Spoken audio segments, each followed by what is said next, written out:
আসসালামু আলাইকুম everyone, I hope আপনারা সবাই খুবই ভালো আছেন। আপনাদের সবার স্বাস্থ্য ভালো আছে? ঠিক আছে। আজকে আমরা স্বাস্থ্য বা হেলথ রিলেটেড ইংরেজি নিয়ে একটু কথা বলবো। আজকে আমরা শিখবো আমরা ইংরেজিতে কিভাবে আমাদের বিভিন্ন ধরনের ফিজিক্যাল কন্ডিশন বলতে পারি। আমরা অনেক সময় বলি আমার আজকে ভালো লাগছে না, বা আমার আজকে মাথা ব্যথা করছে, বা তার বমি বমি ফিল হচ্ছিল, বা আমার শরীরটা ভালো নেই, সে প্রবল জ্বরে শয্যাগত, তার পেট ফেপেছে। এ ধরনের বিভিন্ন ধরনের বাক্য আমাদের ডে টু ডে লাইফে অনেক বলে থাকি। সো আজকে আমরা শিখবো আমরা ইংরেজিতে কিভাবে এইসব কথাগুলোকে, এই কন্ডিশনগুলোকে তুলে ধরতে পারি। So well, you are watching 1 Minute English with Meem, and I'm Nurjinat Meem with you guys to help you to improve your spoken English and basic grammar in a very easy way. So hope you will enjoy today's lesson, and let's start our lesson today.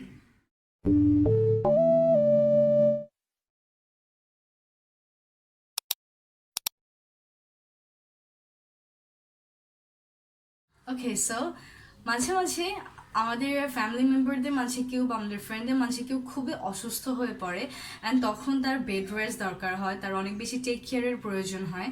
So তাকে বলা যায় যে সে শয্যাগত। So শয্যাগত এর মানে হচ্ছে laid up. সে শয্যাগত, he is laid up, he is laid up. So আমরা যদি বলতে চাই সে জ্বরে শয্যাগত, তাহলে আমরা বলবো হি is laid up with fever. He is laid up with fever. সে প্রবল জ্বরে শয্যাগত। He is laid up with high fever. He is laid up with high fever. So এইভাবে করে আমরা যদি কারো কন্ডিশন বলতে চাই যে সে শয্যাগত, আমরা laid up দিয়ে খুব ইজিলি বলতে পারি। যখন কেউ উইক হয়ে যায়, তার স্বাস্থ্য আস্তে আস্তে ধীরে ধীরে নষ্ট হয়ে যায়, তখন আমরা বলে থাকি তোমার স্বাস্থ্য তো একদম ভেঙে গিয়েছে, তোমার স্বাস্থ্য একদম ভেঙে পড়েছে। সো আমরা যদি কাউকে বলতে চাই তোমার স্বাস্থ্য ভেঙে পড়েছে, আমরা বলতে পারি your health has broken down. তার মানে তোমার স্বাস্থ্য ভেঙে পড়েছে, তোমার অনেক বেশি খাওয়া দাওয়া করা দরকার, অনেক বেশি রেস্ট নেওয়া দরকার। দেন আমাদের আছে বমি বমি লাগা। সো বমি বমি লাগা এর মানে হচ্ছে ফিল নাউজিয়া, ফিল নাউজিয়া। তো আমরা যদি বলতে চাই যে তার বমি বমি লাগছিল, সে অনেক বেশি খাওয়া দাওয়া করে ফেলেছে বা কিছু উল্টাপাল্টা খেয়েছে বাহিরে, ফুচকা চটপটি যে কোনো কিছু, তার জন্য তার বাসায় গিয়ে বমি বমি ফিল হচ্ছে, তো সেটাকে আমরা বলতে পারি হি ফিলস নাউজিয়া। তার মানে তার বমি বমি লাগছিল, হি ফিলস নাউজিয়া। বমি বমি লাগা তার মানে হচ্ছে টু ফিল নাউজিয়া। তারপর আছে গা ম্যাচ ম্যাচ করা। গা ম্যাচ ম্যাচ করা মানে to feel out of sorts, to feel out of sorts. So আমি যদি বলতে চাই যে আজকে আমার গাটা ম্যাচ ম্যাচ করছে, আজকে আমার ভালো লাগছে না, আমি বলতে পারি I'm feeling out of sorts today, or I feel out of sorts today. Simply বলে দিতে পারি I feel out of sorts today. তার শরীর ম্যাচ ম্যাচ করছিল, he felt out of sorts, he felt out of sorts. Okay, so simply গা match match করছে তার মানে হচ্ছে to feel out of sorts.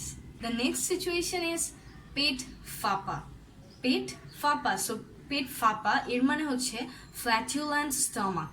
So আমরা যদি বলতে চাই তার পেট ফেপেছে, তখন আমরা বলতে পারি he has flatulent stomach, he has flatulent stomach. তো সিম্পলি মনে রাখবো পেট ফাঁপা এর মানে ফ্ল্যাটুল্যান্ট স্টমাক। সো এটা দিয়ে আমরা যে কোনো ধরনের সেন্টেন্সই মেক করতে পারি, যে কোনো কথা আমরা বলতে পারি ফ্ল্যাটুল্যান্ট স্টমাক। ধরলাম যে কারো একজনের জ্বর হয়েছে, তার জ্বরটা ধীরে ধীরে বাড়ছে। সো তার জ্বর ধীরে ধীরে বাড়ছে, সো জ্বর ধীরে ধীরে বাড়ছে, এটাকে আমরা ইংরেজিতে বলতে পারি temperature is rising, temperature is rising.